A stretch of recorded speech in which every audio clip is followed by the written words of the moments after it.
see any tweens or teens in here, right? Are they gathering down there? Are any teens here? They will gather up there? Okay. Good. The tweens. Yes. They're in the bookstore. Yeah. Oh, outside. Okay, okay, good. Oh, okay, so they will be up there. Good.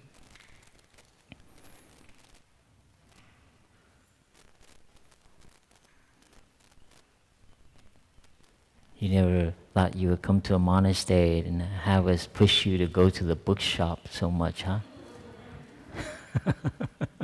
I think we need to adjust that. By the way, the bookshop is open.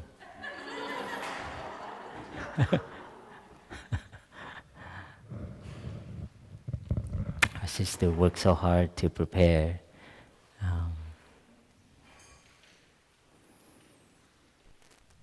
So let's come back to our breathing, or listen to 3 sounds of the bell. I invite everyone to check in with their breath, their body, and close your eyes. And train yourself to look without your eyes open. So you do a scan of your body, using your breath. Every in, every out breath, we check out our body. Is it relaxed? There's some tension. And then we can check the quality of our breath. Short, long, tight, smooth. We can use our breath to check in with our feelings, any kind of energy. We don't have to name it. Feeling if it's excited, restless, heavy, anxious, or calm, relaxed, still. In, out. I smile to the present moment as it is.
dear respected teacher, dear beloved family. After a week, we've really truly become a spiritual family. And today is our last day, July 24th. And we've been spending about 6-7 days together in our retreat called Be a Refuge. So I think after last few days of being here, we've learned a lot about how to be a refuge for ourselves and for our loved ones and for others. I think Sister Dee shared, and I think I got a lot from being a soulmate, taking care of ourselves, loving ourselves as the basis for loving others. Thầy Lu shared about a little bit how the mind works and how we can easily, if we don't know how does he call it, dive deeply into our body and our mind, and how to take care as we interact and we come in contact and to see what gives rise in our mind, and that we can change our CD or playlist. Yeah? And so the practice we learn is that we have a choice, but we need to know the playlist we're playing first, right? So, and that's what you, the last week, you hopefully have began to see more of your mind and what kind of playlists you've been playing, and the story you tell yourself about yourself, who you are, what is, what is your happiness, what is your suffering, why you suffer, and who is the cause, and so on, these stories. There's a kind of playlist. And to be free, to be happy, we need to know what kind of playlist we have, and then we can start to create our own playlist. I think I learned from the teenager, this a young man, this retreat, that they have this thing where they make their own playlist, and it's an activity, a hobby. I don't know who it was, but like you create a whole variation. How many of you make your own playlist and you share it with other people? Yeah? Or you make your own playlist. Wow, that's great. That's beautiful. I didn't know that that's an actual activity now. But I like it because it's actually, it's all the things you like, and you don't want to be repetitive or like too similar, right? I imagine you kind of diversify. Oh yeah, and he said depending on what kind of mood you choose different playlists. I was like, wow, this is exactly what meditation does. It's just to figure out what kind of channel our mind wants to be in, and to have different channel, right?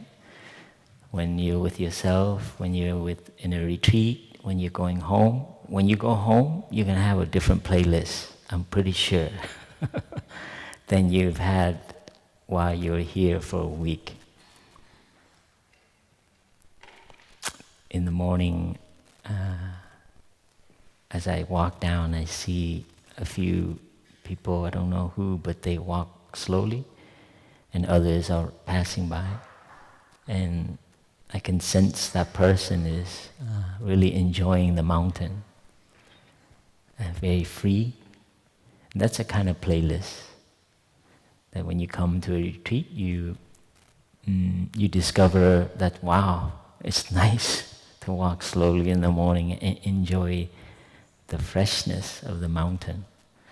That's a kind of one of the songs you can put on your playlist.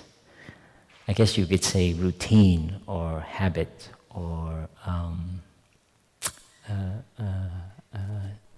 a way of doing something differently.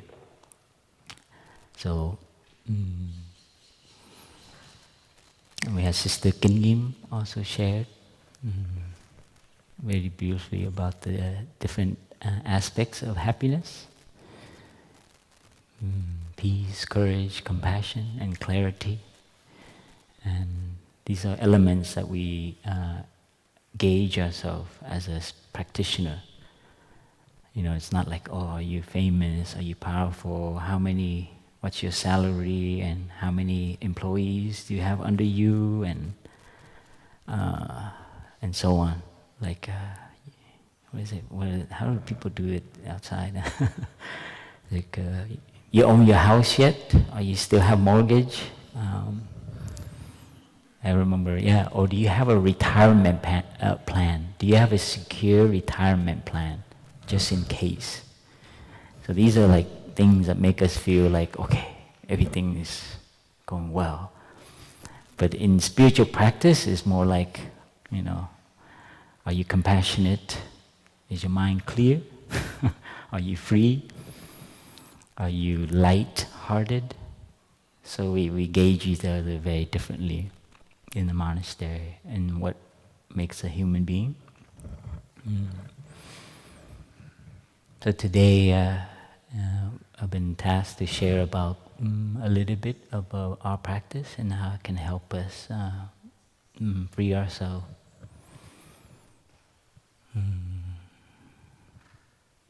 There's a lot going on in the world in terms of violence, war, sickness, discrimination and oppression, many things. And it's just heightened because of the media and our ability to know exactly, you know, where all the suffering is in the world. And it gets all channeled through whatever, how many internet stations you subscribe to. And so we're bombarded with so much. Besides our own personal drama within ourselves, finding a direction, meaningful, finding a job, finding our purpose, finding a kind of less judgment of ourselves. So we have that internal channel as well as our relatives, our parents, our siblings, our friends. So this is a kind of a situation we're in where our mind is so bombarded with so much. And so how can we navigate and live in such an environment? In this last week, you reduce your consumption of media, I imagine. I know some of us probably, like I checked a few, AP, what is it? Associate Press News. But just enough. So it's really nice to be, take a break. Yesterday, I don't know, question and answer, I said, let's be informed and engage. And someone came up to me and said that it made her feel really anxious and like guilty. You know, anxious that she's not informed enough, or guilty that she's not informed enough, and anxious because maybe she's missing out on helping somewhere in the world. And she, I just wanted to clarify that be informed enough. I forgot to say enough. You know, I used to listen to NPR in the morning, NPR in the afternoon, and NPR in the evening. Yeah, and it's the same news. They play it again. And so, you know what that does to you. It makes the line in here a little bit darker and darker, or maybe this line. So these are some of the things that we are confronted with in our own personal life, and it's serious. You know what's happening with our humankind and the planet. It's not to take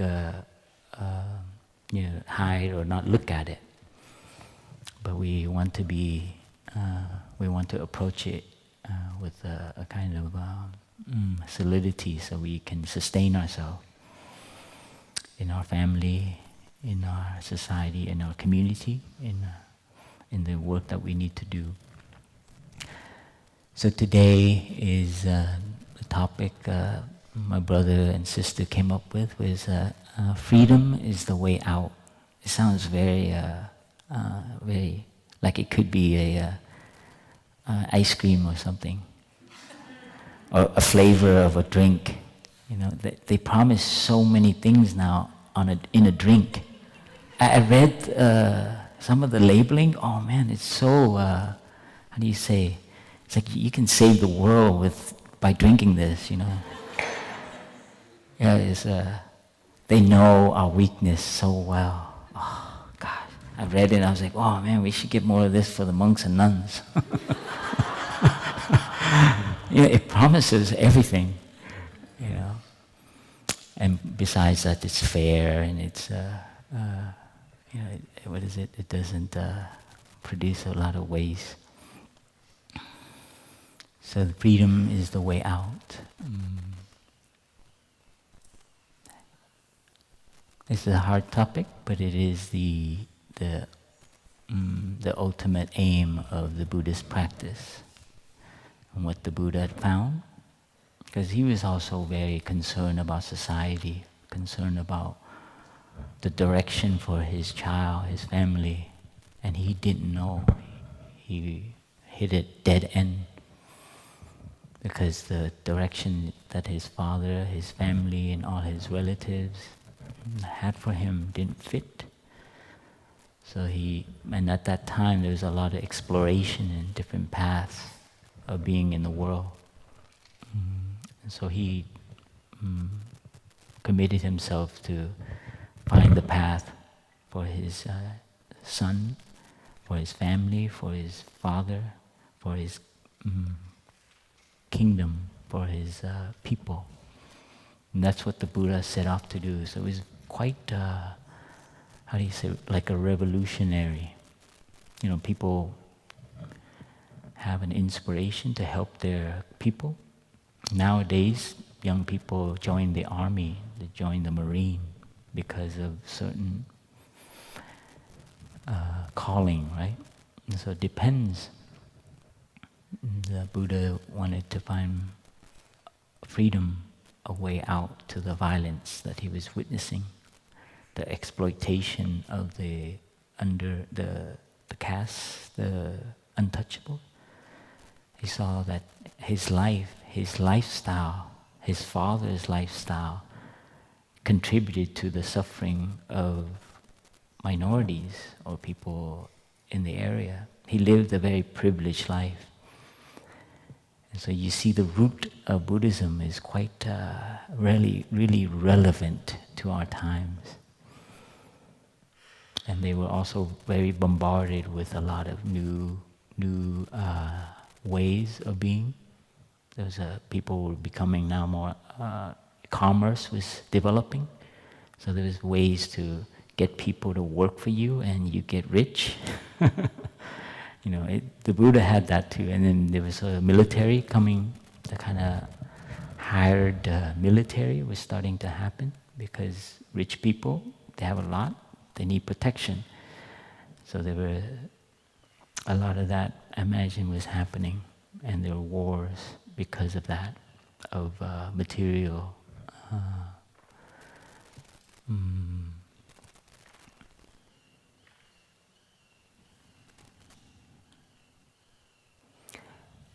So for me, I want to share with you two things that I discovered in Plum Village that really helped me and kind of challenged me in the beginning. And I wanted to share it with the tweens, but I will share it with you anyway since I have it. You know, I have with me, and I can't believe I brought a hammer, and actually there were nails sticking out, so it was very useful. But it's also used, Thầy has used this image, but we had some in our tool shed. So it's a hammer and nail. And this helped me change a lot my approach in dealing with things that, there's a wrongdoer and then those who are the victims. And Thầy shared in the story, and some of you have heard, and I remember the first time hearing it, it really touched me deeply, and that has become my key in the last 2 or 3 years, especially the last year. And so there was, it helped me a lot with the Me Too movement, the kind of like awakening of what we were doing to women. And it was a kind of liberation, right? And then moved into Black Lives Matter. And now we have the Asian Americans kind of, and the indigenous doing all the, oil pipelines. So these are always the ones who are oppressed, they're rising, and then there's the oppressor. So there was all this call for, for us to engage and to, give voice. Because our tradition is very engaged, socially engaged. And so we have many of our Sangha members engaged in these different fronts, in climate, in social action, in race. And so the story that Thầy was putting up a picture frame. So he had to nail. It was a smaller nail, but this one is more demonstrative. And Thầy was hammering onto the wall, and he accidentally hit his thumb. And Thầy shared that immediately the right hand came to hold the thumb of the left hand. And he shared this sometime with children as well. And what I got from it is that our two hands, we think they're different, but they have a wisdom of non-discrimination. But they seem very different. Like when the left hand hurts, do you think the right hand is also hurt? Normally we think, no, it's the left hand. And why did the right hand go and grab the left hand? It's like, that's your problem.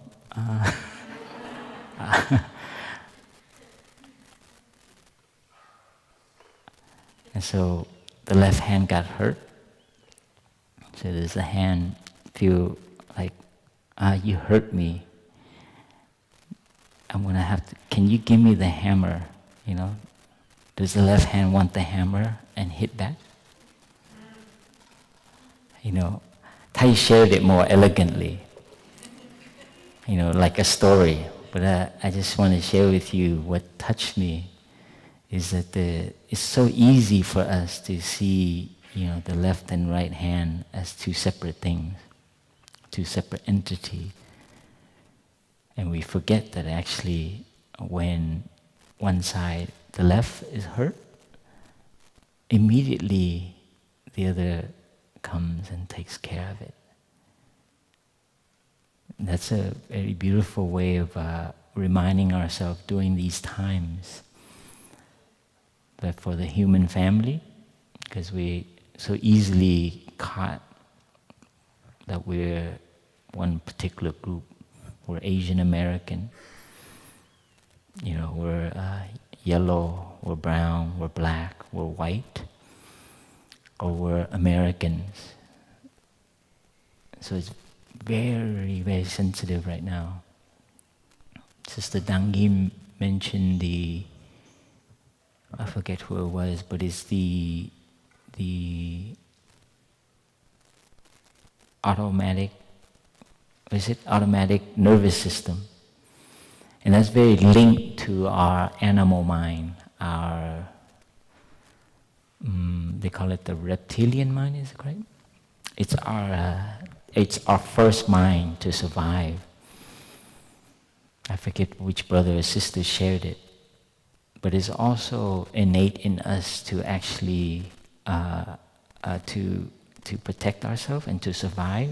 We have to actually separate ourselves from the others, or to make others the enemy or the object of our. It's preventing us from survival. So these are some of the things we are being confronted with, and the media is, getting us to have to choose a side. It's kind of like these fingers. We think they're all different. When I learned from Thầy, like in our hands, it has a lot of wisdom to treat each other with, even though they're different fingers. So I remember cutting my nail and really appreciating my pinky after I learned about our hands having our ancestor, our father, our mother, and to appreciate each other, like in our family, our brothers and sisters. But not just in our blood family, also people in the world, the strangers, the ones who are different.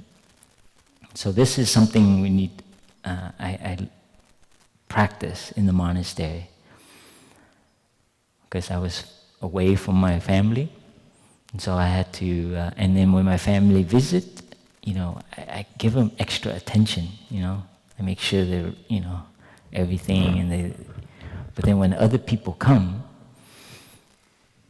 I try to practice too, like, this is my mother, this is my father, this is my brother, this is my nephew, this is my son, my daughter, and they come, and I train to do that.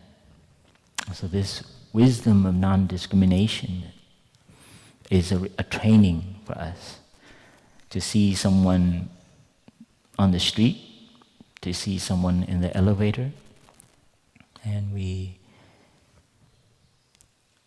relate to them differently. It's tough because our society treats us very differently, and there's a lot of aversion to that. So you have to be very smart.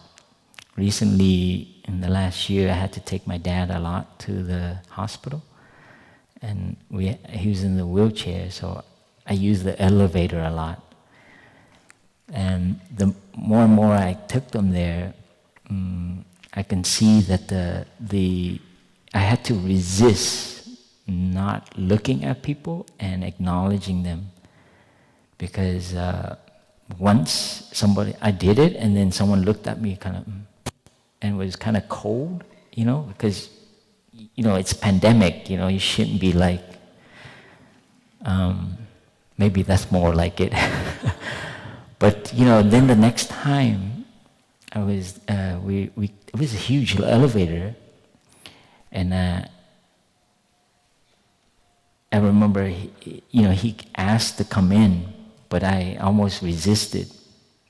So in a way, it's subtlety of training so that you become more distant and disassociate yourself.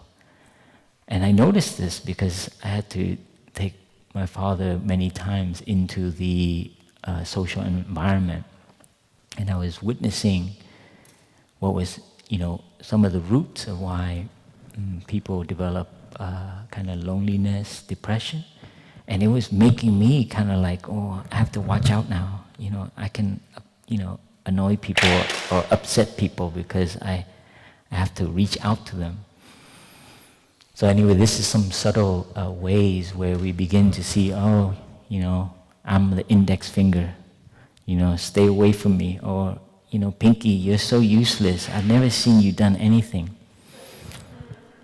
That's what Thầy said, the right hand is like, it's all, Thai's right hand is doing calligraphy, he does, he waters, he does many things with right hand. But the right hand doesn't have a complex. It's like, I'm better than you. Left hand, what do you do? I mean, you help with volleyball sometime, but most of the time I do all the work. You just sit around and enjoy. You're useless, right? And then how about the left hand? Does the left hand feel kind of like, God, I wish I can be like the right hand? Why does he always get all the opportunities? How come he always gets the raise? Oh, how about me? How come no one looks at me? Does the left hand feel like that? Isn't it amazing? So in our own very body, Thầy shared to me, we have that wisdom. And to expand it a little bit, to include other things, other people, is our practice. So in Buddhism,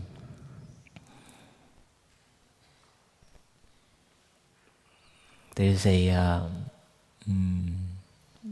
Pablu touch on mental formations, the 5 different mental formations.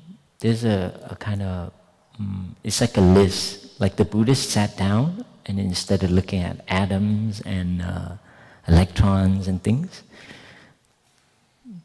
they stayed still and they watched their mind.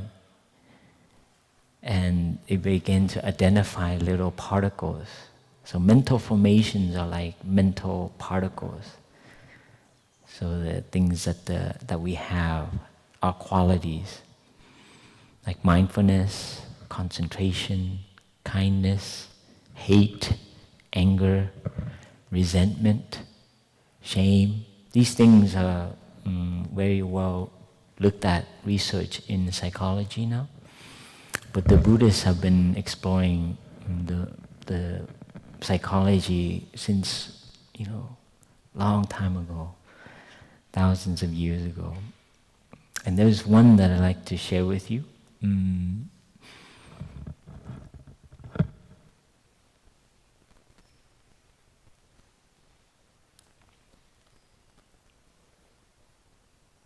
It's called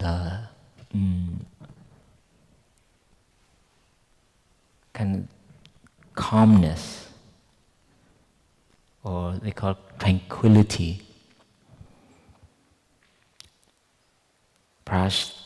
Prajrab D. Anyway, I don't want to get Pháp Lưu can do all the technical stuff. In Vietnamese, Thầy is translated as Kinh An, or tranquility or ease. And this is a beautiful quality to develop in our interaction. For me, I like the translation in Vietnamese, and a lot of my brothers, the monks, when I grew up with them, there's a word that I really like called bình tĩnh. Vietnamese bình tĩnh. It's just like chill. English translation is just chill. Bình tĩnh. Bình is like hòa bình, hay là bình yên. It's kind of like tranquility, peace, stillness. Or like tĩnh is kind of like alertness. So bình tĩnh is like collected. You're like very alert to what's going on, but you're calm. So anytime something goes wrong, the monk, when I first came, I didn't know what it means when I first, my Vietnamese was not so good, but I love catching when they use that word, like the monks, and especially around when things go wrong. They call it bình tĩnh, bình tĩnh, bình tĩnh. Thôi cứ bình tĩnh đi. Like if there's an earthquake right now, many of us will, and then probably a few of us just chill. Thôi bình tĩnh, bình tĩnh. That means kind of like, let's be cool, chill. Don't let it fluster you. it is an amazing, that is like, in Buddhism, we highly praise like compassion, concentration, what else? But in Plum Village, I think one of the most thing that I notice that we all get trained in is this quality of tranquility or bình tĩnh. I would translate it as flexible, suppleness. Our mind, when we practice well enough, it becomes very, it doesn't get easily flustered when something goes wrong. And this is something we have to pay attention to, especially during this time. There's a lot of stimulation, a lot of people telling us what we should be involved with, and there's a lot of things to get involved with that need our attention. But if we are not bình tĩnh, if we are not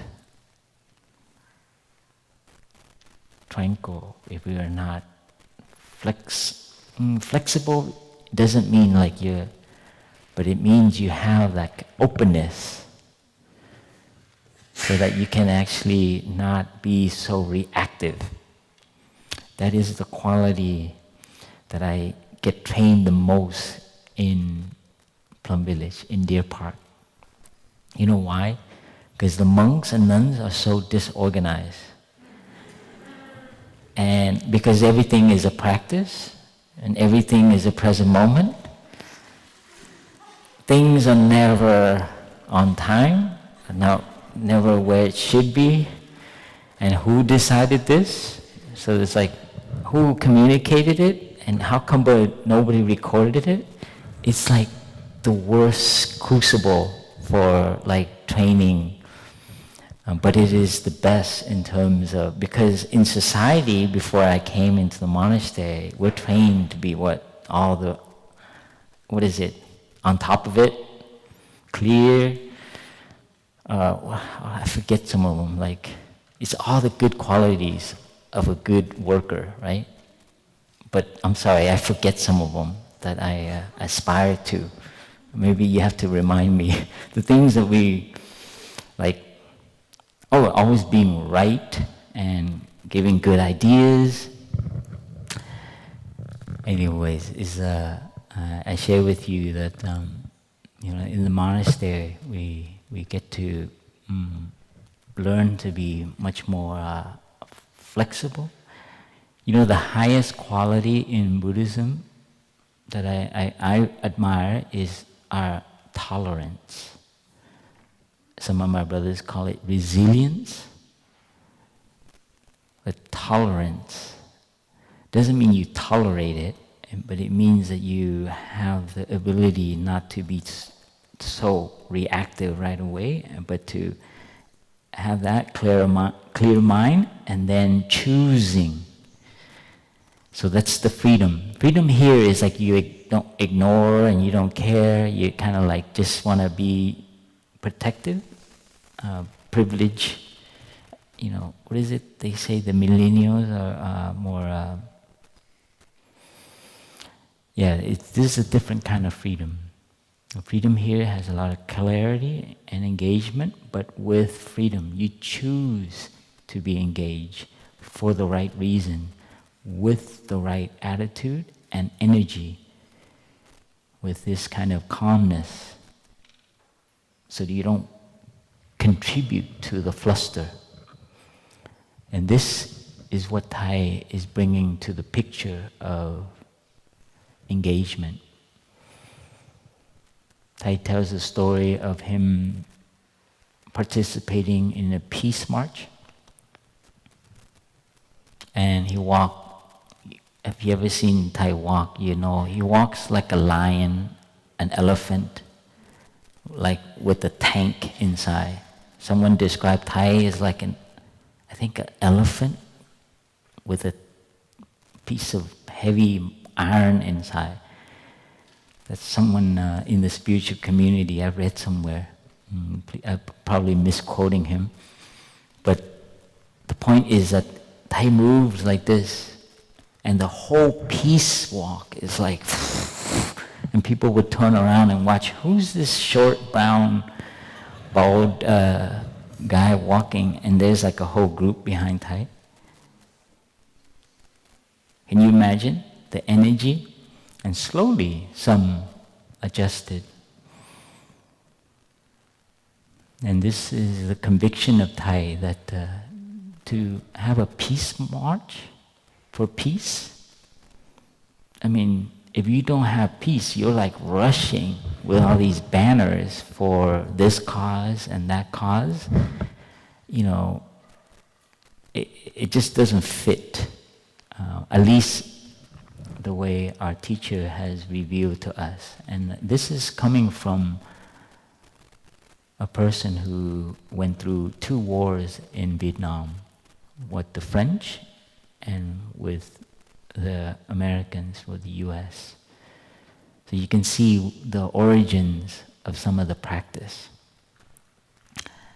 Now, you know, some monks and, you know, we're so kind of like, we take it for granted, but it, you know, we walk, oh, just as long as you're free and you know, be yourself, you know. But you see the origin of what Thầy was confronting, right? And why he had to develop a walk, a peaceful walk. So these are some of the things that I've learned from our teacher. The hand, that in our body, there is the wisdom of non-discrimination. And so if you ever feel like you have to choose a side, or that you're hurt, some of us have been hurt, we've been traumatized as children. That's the trigger word now. Everybody has trauma, whether it's small or big, but it's another word for suffering. Everyone has suffered, some more than others, and some of it is unknown. Like for me, I discovered an unknown suffering. Like when my family left Vietnam, no one told us. When we escaped by boat to travel, and you know, the energy must have been intense. I don't remember it, but I'll tell you what I remember. I had to give my toys away. You know, it's kind of like, God, you're gonna go on the ocean and like risk your life. Why would you be worried about your toy? But think about it. Like for children, you know, there's certain things they identify with, right? And I think I remember I had a 3-wheel, like a cart, a low cedar, it's plastic. And I remember having to depart with it. And I went to a neighbor or something, but nobody told me why I had to do it. And these memories are coming back up. And I shared about it one time, and in a Dharma talk, and someone transcribed it and put it into a text form in a book, and they sent it to me, and I read it. And I remember reading about this child who was not told that he was never going to see his friends again or come back to his neighborhood, the street, and play hide and go seek with his friends again. No one told this child. When I was reading it, all of a sudden, you know, some kind of energy went through me, and I started to cry and to shake. And so I laid there in the bed and started breathing. And it was such a healing moment. So some of us, we do have stuff, especially I see a lot of us who are children of Vietnamese family who have escaped, and some may be different, having left other countries and coming here, or even in this country, being discriminated on and oppressed in our neighborhood and being bullied. So there's energies for us to heal. And I think this is a part of the process to take care of our suffering, to recognize it, and to be bình tĩnh with it. Yeah, I hesitate to say be free from it, because that's like, there's a Santa Claus. Believe me. Suffering is like the mud. You don't like it, but it's actually, we need the mud to nourish the lotus. And this is another thing that's very hard for me to accept sometimes, especially when I'm full and I'm overloaded. I was like, I don't need this. I can't accept that aspect, that actually you need the suffering, you need the mud. So when I'm overloaded, I know, because I resist some of the truths.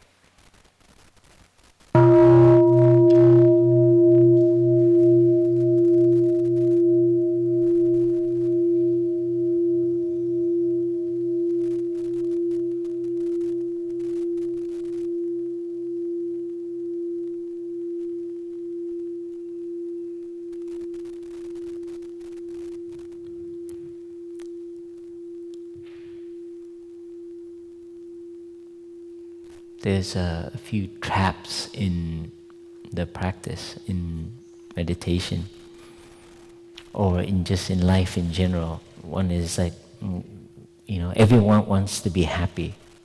You hear that all the time. Everyone wants to be happy. Everyone wants to be peaceful. Or there's another one. People don't want to suffer, right? These are like, they all make sense, right?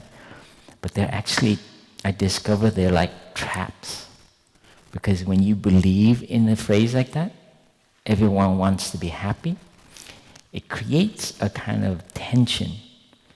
Because the world, if you know, is not like that. Your family is not like that. Yourself, right? And what I've discovered is that there is elements, and they are in play, and they interact with each other. And depending on the season, depending on what comes up, it's more organic. You get flowers, sometimes you get weed, sometimes you get compost, but it's how to handle all that is the practice. So the practice is not to be more happy, more peaceful, and less suffering, less whatever. But actually, the practice is learning how to engage this. That's why I love when Thầy said, like in our tradition, the Dharma is very organic. He used the word organic. In Vietnamese, I don't know, he used the word hữu cơ, that's what Thao's translated. But it is the same quality of being supple, being flexible, being organic. Isn't that amazing? Anything that's living has the cycle. Our family, our own mind, our body. So we have to train to see that the practice is to learn how to handle it. And this is one of the secrets for me in handling. Because when I first came to the monastery, I wanted just everything to be kind of peaceful, everyone agrees, and everyone is like happy, everyone gets along. You might feel that because you don't know us and you haven't lived long enough. You live in the monastery, not everyone agrees. Not everyone, share the same approach.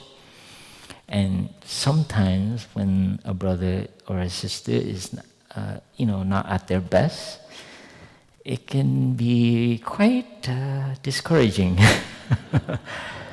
And you realize, so I first came to the monastery and I thought, how could this be? And I remember suffering a lot because in my childhood, I grew up, my parents, has a lot of dish and bowls clanging, right? Like many families. And as a child, I remember I was later in growing up reflecting that, and after meditating, I realized that I always wanted to harmonize. I wanted to reconcile the parents or my siblings and my mom and my dad. And this energy in me wanting that, I suffered a lot when I saw that in my Buddhist community. And I wanted so much to get everyone to get along, to be like what I wanted as monks and nuns should be. It made me really suffer. My liver hardened, and I became sick. I came back here, and I had to take Chinese medicine, and I think I drank artichoke root. It's the most bitter, crazy thing. But I had to get treatment because I got sick from my mental attitude of what I think monks and nuns should be or how the community should be. You see, even in the Buddhist monastery, it's sort of like your family. But we have 50 monks and nuns, and they're all different background. And so here we train very much in a similar way too. Here we have support when things challenge us. So there's also that reality of it. And this is not to say,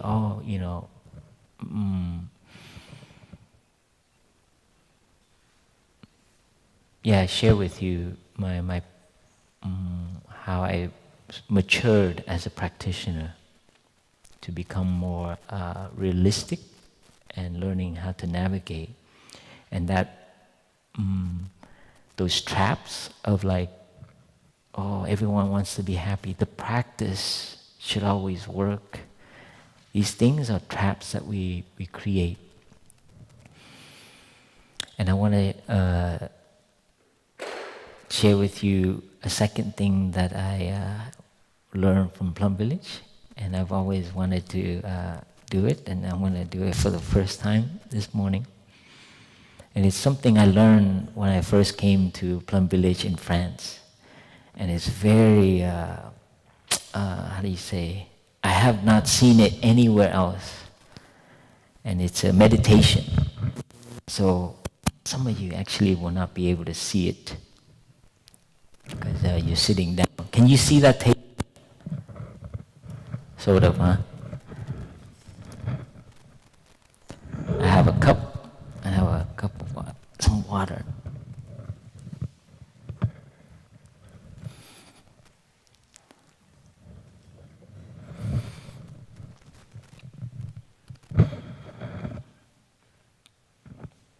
So please angle yourself so you can see this cup.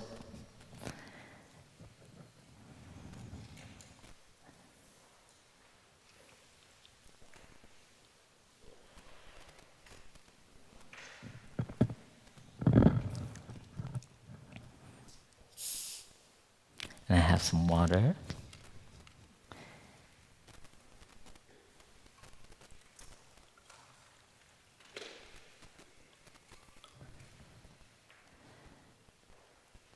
And I filled it up a certain amount. And this is a kind of meditation. So just watch your mind and watch your thoughts. And just see the stream. Different, but sit relaxingly so you can bình tĩnh. Just so chill, okay?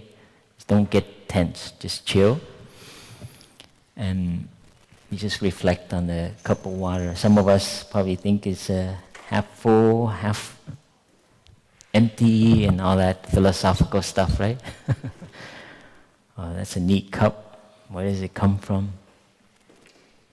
It's Perrier, probably from some mountain.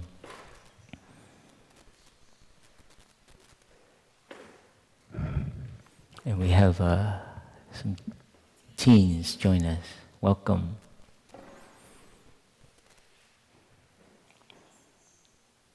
So we're doing a meditation on watching a cup of water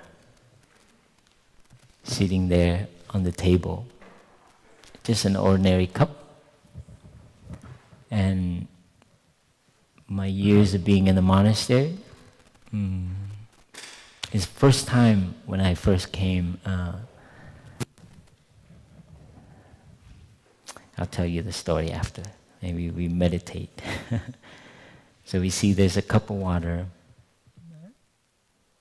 and it's sitting still.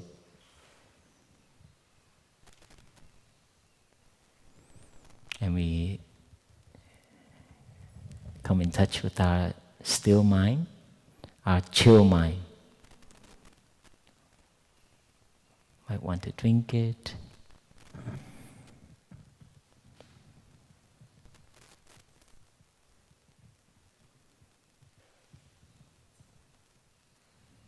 Then I will pour it like that.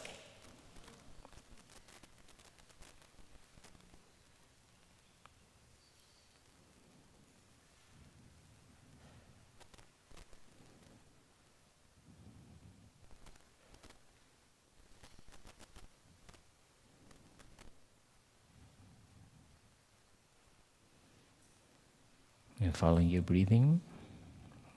Watch your mind. Feel your body.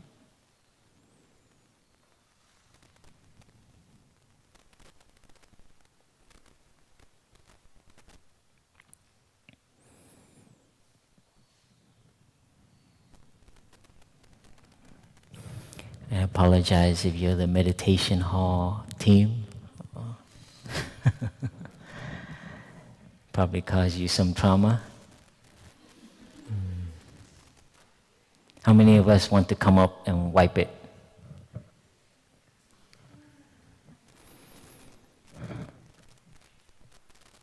How many still want to come up and wipe it? Yeah, this is one of the things that I call advanced practice in Plum Village. The first time someone dropped the bowl while I was standing in line getting food, and the brother, the monk, would say, "Wow, a lotus blooms." And I look at him like, "Get the broom, man!" You know. And I was like running around, and then, I clean it up. I'll be such a good, a good modeled lay person. See, I can do it for you, monk. And he just, ignored it. And then, months, and they have another retreat, and there's family, there's children, and another one. And you hear again, "Oh, lotus!" Or somebody will go, "Wow, look at that! What amazing! That's incredible! Look at that!" And I would look at him and was like, "What?" So in Plum Village, they react really strange.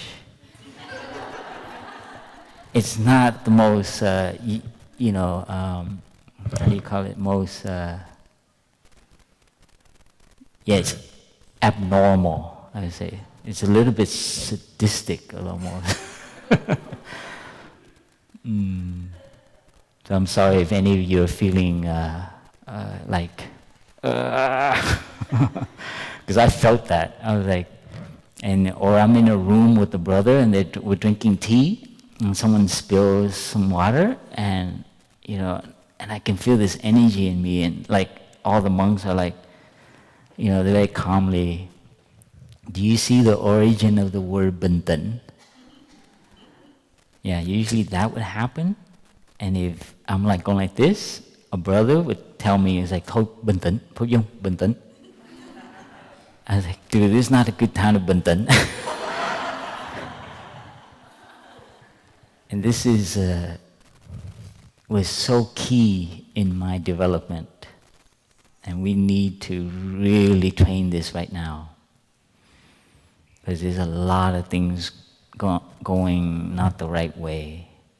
And a lot of things could be better in our own lives, in society, in nature. There's a lot of people who think themselves as they're the hammer, right? And a lot of us been hurt and we think we're nails and we're running from hammers everywhere. And this is the truth of most of the people that is suffering, including ourselves. We might think we're a nail and everybody is a hammer. Or we might think we're the hammer and we gotta get ready. This is the state right now of our human family and our ecosystem, the animal family, the plants. And so people ask me, what can we do about it? You know, monastics, monks. So this retreat, you learn many things, I hope. You learn from each other, from your circle sharing family. You learn to watch your mind because you're able to be a little still and calm so you can see all the anxiety we have. We might be a harmonizer like I was, and we think it's a good thing. You know, we're like the mediator, but it's just a habit, and it caused me so much suffering. We might think ourselves as the hero or heroine or whatever, the one who saves. You know, something goes wrong, you gotta be there, quickly. See, you lose your bintan because it's just a habit. So when you see something like that happen, I don't know how long I'm gonna let it be, but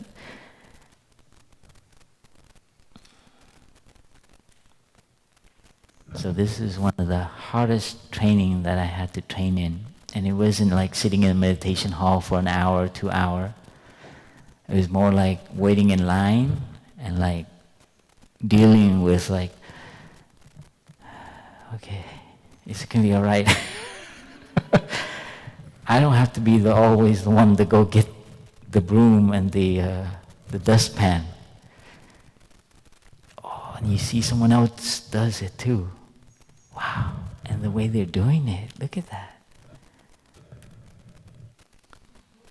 I was like, man, I wish I could do that. So those were my first few months of Plum Village. And I'll never forget it. And I still train to this very day in nourishing my bintan. It's a Vietnamese word. Can you say it? Bintan. I like it so much better than chill, you know. I like chill too. But I can't. How do you translate that into English, bintan? Sister? Calm, huh? Be calm. Yeah. Yeah, okay. Yeah, I somehow don't. Be calm and it makes me more tense. But I think I like chill because when I grew up with my friends, when I was somewhat teenager, and we hang out, we're like all kicking back. Kicking back is another translation. And then another friend comes in the room and he just, come on, let's do this, do that, right? And then another friend would say, hey man, just chill. Isn't that nice? It's so right on. It's like, why do you keep wanting to push and to do something? Just chill, sit down, chill. So for me, that's kind of more like my character. It's like you relax and really nothing to do, just enjoy, man. So this is a reminder for us that we have habits, And I just want to touch, I mentioned some of the trappings that we have, and I wanted to get a little bit into that. And it relates to our primal mind, our primal urges, right? The urge of to survive, the reptilian urge, the urge to not suffer and to seek happiness. And this is in the Buddhist psychology. You know, Thầy Blue drew a circle as the representation of the mind.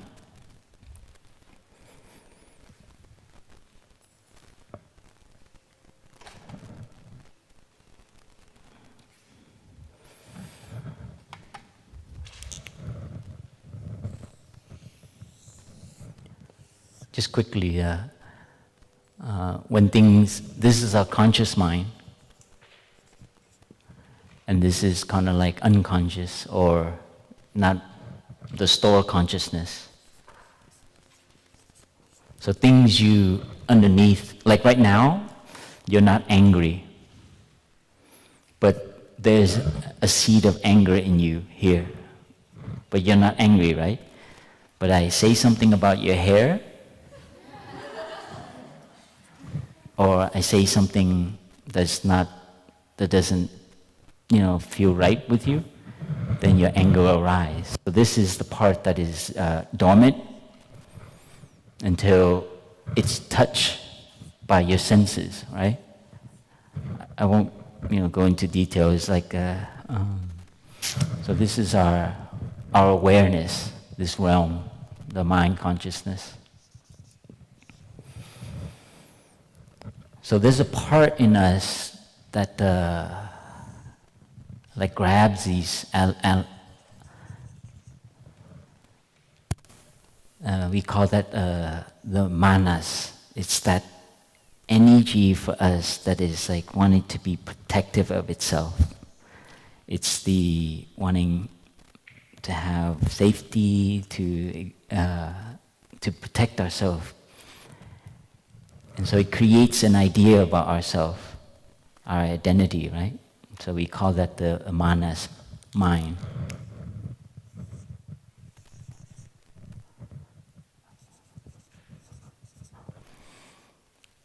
And it is the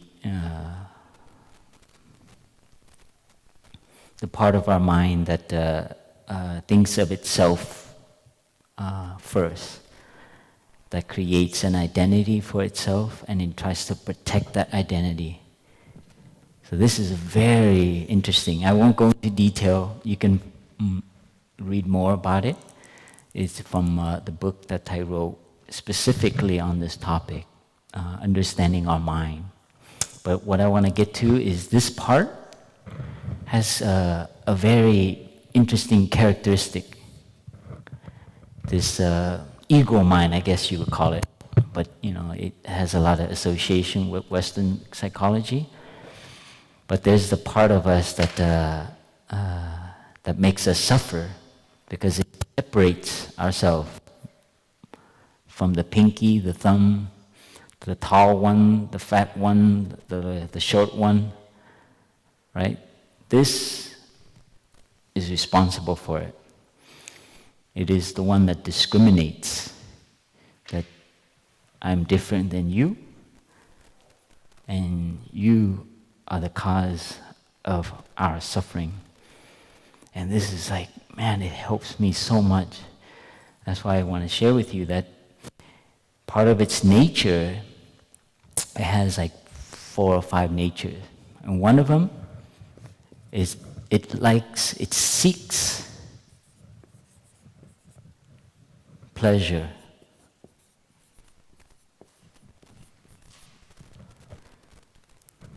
And that's related to spiritual pleasure. I want to feel peaceful.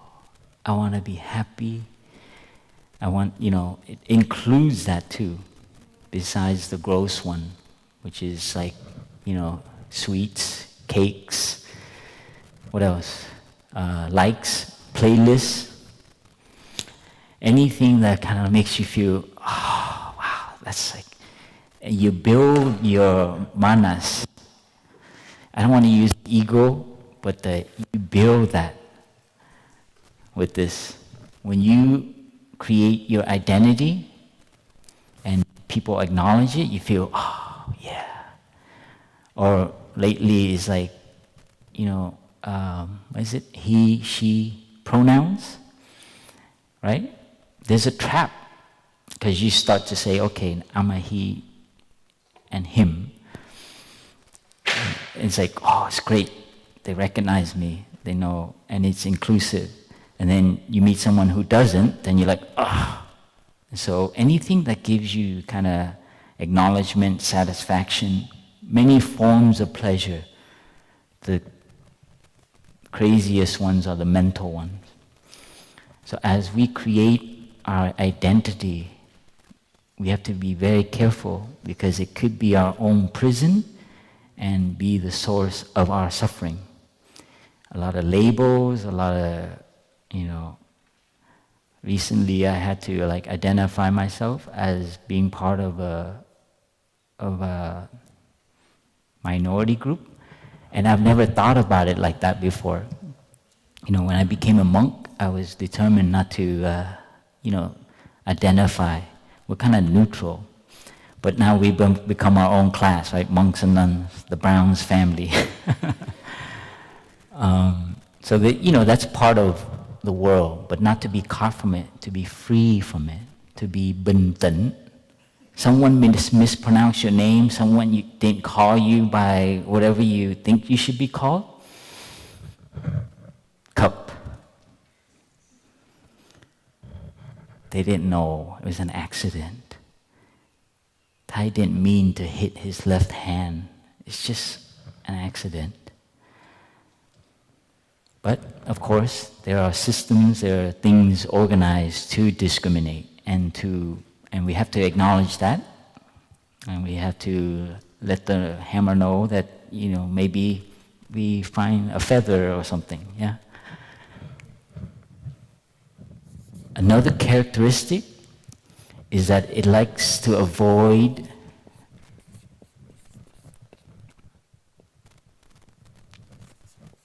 suffering.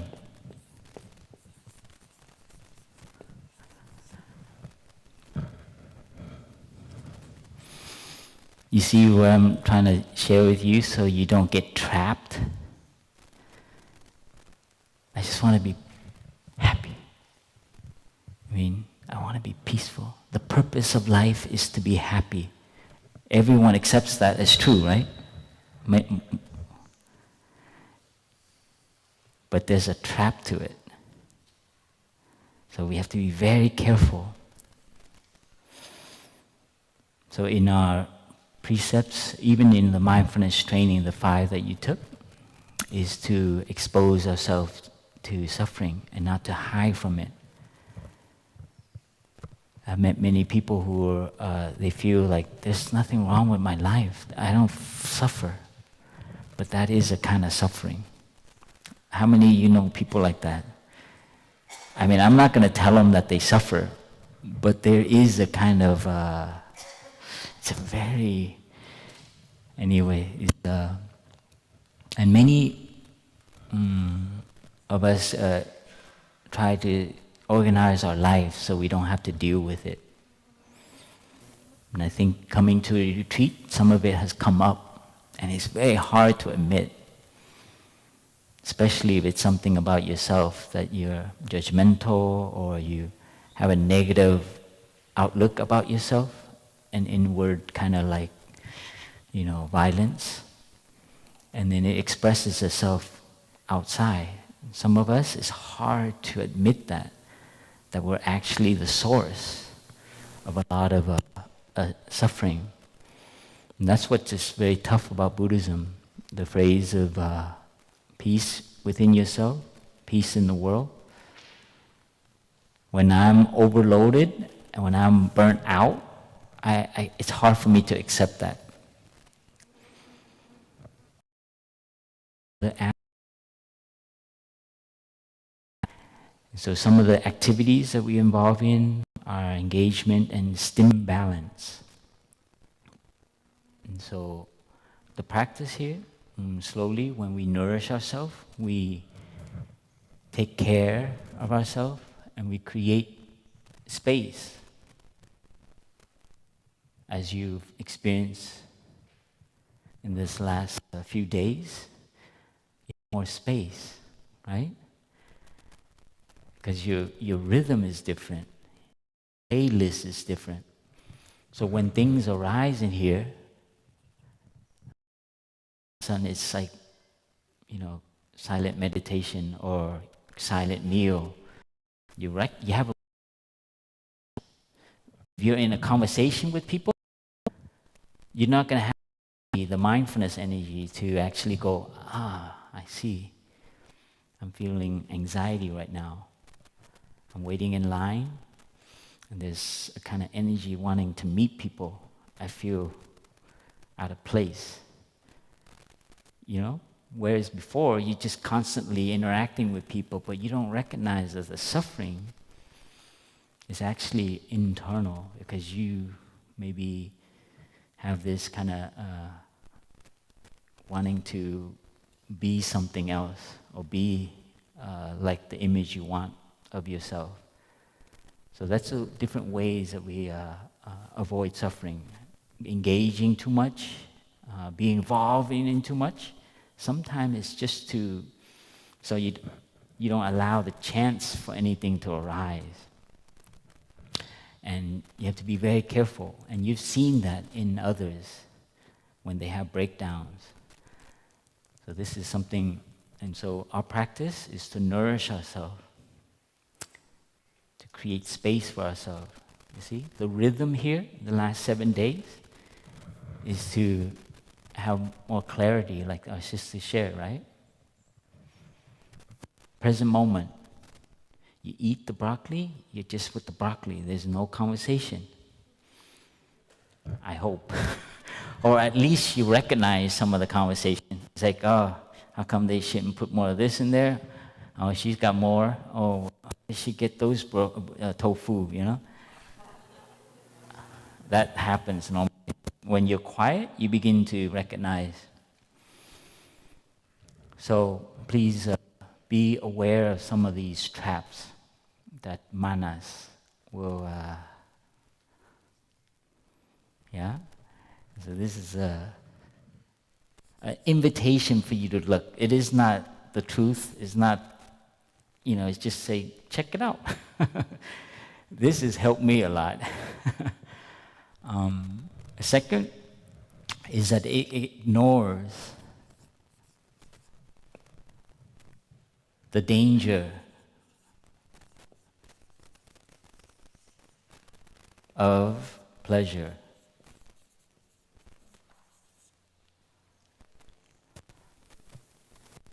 I'll just go short. Every pleasure is a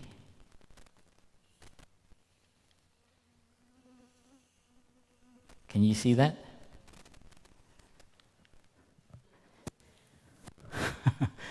And it's inviting you to explore that. It's not the truth, but check it out. Something you like, especially something you really desire, and it gives you a lot, there's something there that hooks you. And when you don't have it, so this is something for us to, with more practice, more clarity, become like a scientist. Explore this, if it's true. And look at the world. Look at the news and see, can you identify? Most of it is very related to this. Seeking fame, seeking acknowledgement, seeking power, seeking money, and paying the price, because with money, power, there's temptation, there's transgression, there's perversion, right? You read the news, you have to read it like that. Like, wow, I understand the origin of this. And remember, manas. Humans, we're just habitual animals. And if they know how you work, you know, the brothers, we recently watched a video, and I watched it so many times, and it's so liberating. I don't know if I should mention it.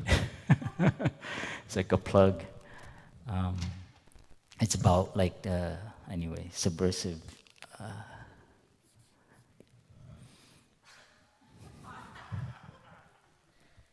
Sorry, did I do something? What's that? Sorry. It's called the Century of Self, and it revealed a lot that the whole capitalistic and economic system it was very well thought out, how to keep us busy, and so we won't uprise. But it's a little bit. Anyway, watch it at your own risk. You have to watch it with, you know, with friends. A century of self. I don't know why that dropped in. It was just most recently, and it's quite liberating to see the trap that our society is in. And it's very related to this. And it shows you that there's a master plan in how we were convinced to buy more, even though we don't need it, because it keeps us working harder and busy and worrying about a lot of things so that we don't think about the real thing. That's the thesis of the maker of the film. Ignore the goodness.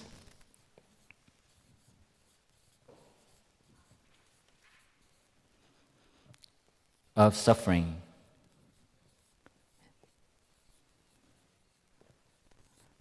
Voila. And this is something invite you to look for suffering. Because it can teach us about ourselves and some of our habits. And so these things are like antidote to the other phrases I share with you. Like, everybody wants to be happy, right? You know, or everybody doesn't want to suffer, right? And we just accept it. But after coming and learning more about the practice, I start to question a lot of that. And the fifth one is we ignore the law of moderation.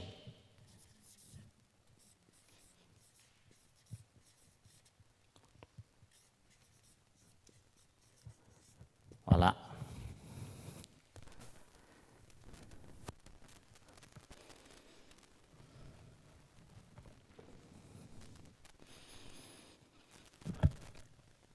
And this is moderation. This is an ongoing exploration for us to know what that is, to find that balance. So between getting a lot of happiness, getting everything you want, if it's going that direction too much, then you will suffer. You see the origin of that? Because the world doesn't work like that. So how you raise your child, sometimes they need to not get what they want. And sometimes we also should not get what we want. But don't do it as a, you know, there's like all these psychological layers. Have to be careful. Sometimes you deserve it. And you should treat yourself and care for yourself better. So there's actually a lot of that is happening. People are really hard on themselves lately. But just be careful of this, because this is for me, these are like litmus paper. You know, anytime you feel like something, you know, it allows us to look more deeply, okay? That's why I'm sharing it with you. And it is not something to get rid of or anything. It's just a characteristic. And the more we practice to be mindful and to train in mindfulness energy, meaning we train ourselves to be more aware and awake, then we can observe how this is happening. When things go well according to how we want, it could be a root, a cause for our suffering.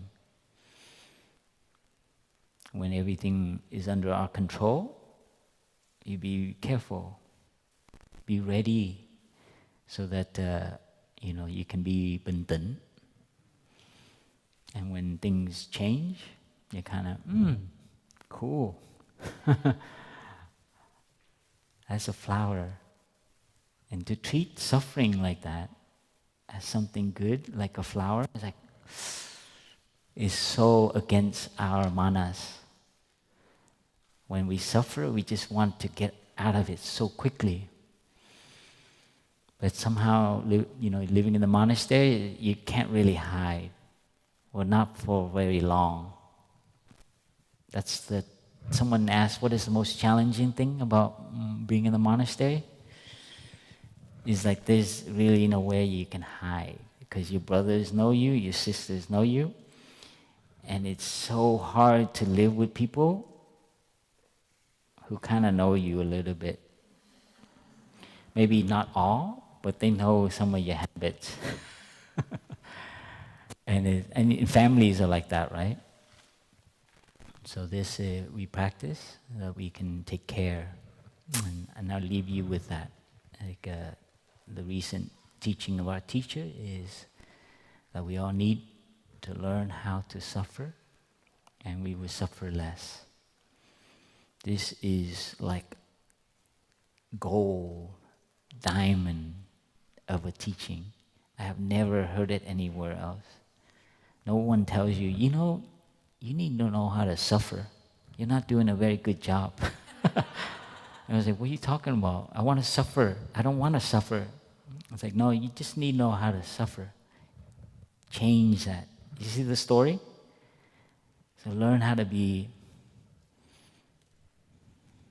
it's okay. You're crying, it's okay. Don't try so hard. Don't be so hard. Come on. Chill out. So these are some of the things I had to do to free my child, my teenager, my young one that suffered as a child, but didn't have a method. So as I grew up, I still had that inner child wanting to be mediating and doesn't know how to handle when people disagree and there's like a kind of disharmony. So I had to learn how to okay, don't worry, you don't have to be the hero. Don't worry. There's so many others that can help. So these are some of the things, the hard things that I had to go through. And sitting still, being quiet is helpful. It's like everyone has good breath right now within your mask. Who has bad breath? Okay, honest, good. But you know what a fresh breath is, right? I love sharing this because it's like it helped me so much to know that it's all doable. Like, who taught you how to go brush your teeth? Who taught you? Were you born brushing your teeth? And who tells you to go? Why do you go brush your teeth? Your own initiative, your own will. Because, your bad breath, you don't want to be talking to people. Because you know that they will be kind of, ooh, right? You cause them to suffer. So that habit right there is very related to meditation. To have bình tĩnh mind, clear mind. Tranquil mind is having fresh breath mind. You're not like shooting plaque at people. You're not spitting, right? Sometimes our voice and the way we look with our eyes is like plaque, you know. You understand? So you need to retreat and go brush your mind. Take a break, man. Right now, you shouldn't be talking to people. And we do that with our breath. Why don't we do that with our mind? That's for you. It helped me a lot in realizing, like, wow, I'm not feeling so good. Right now, I can't listen to you. I need to take a break. I shouldn't get involved in this. I don't have the space for it. I'm just going to make more plaque for others and for myself. So remember, who taught you, who tells you to go brush your teeth? You can do it. So please, right now the world doesn't need more plaque. We need people who are standing in the elevator, going there, and keeping clear mind. Because there's so much pulling us to get involved, and how to get involved, we have to be very clear-minded.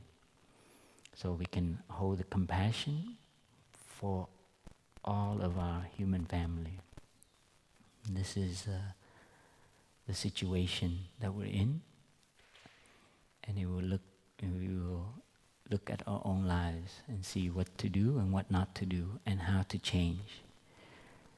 So just want to congratulate again those who took the 5 mindfulness training, and please find like-minded friends. And the 5 mindfulness training is like brushing your mind.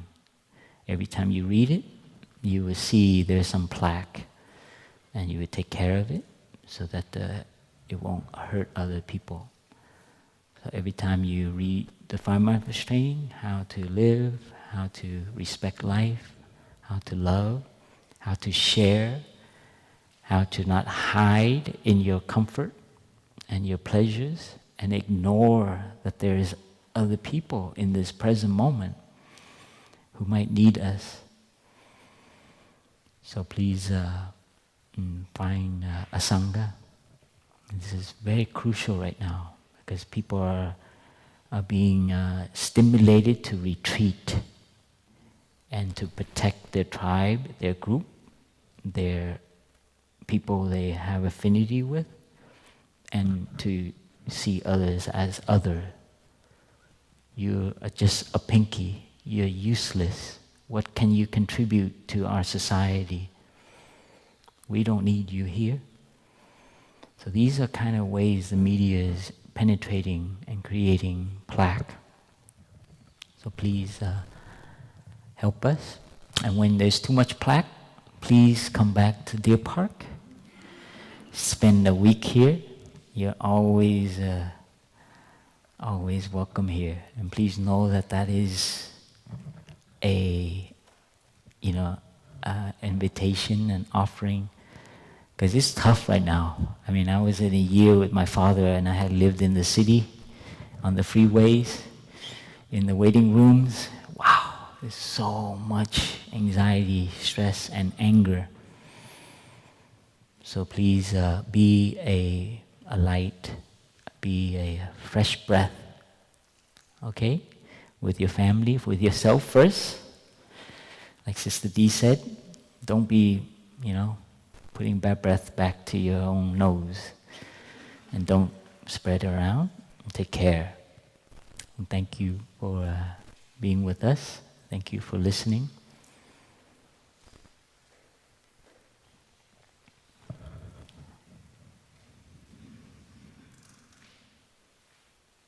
Breathing in, I feel fresh as a flower.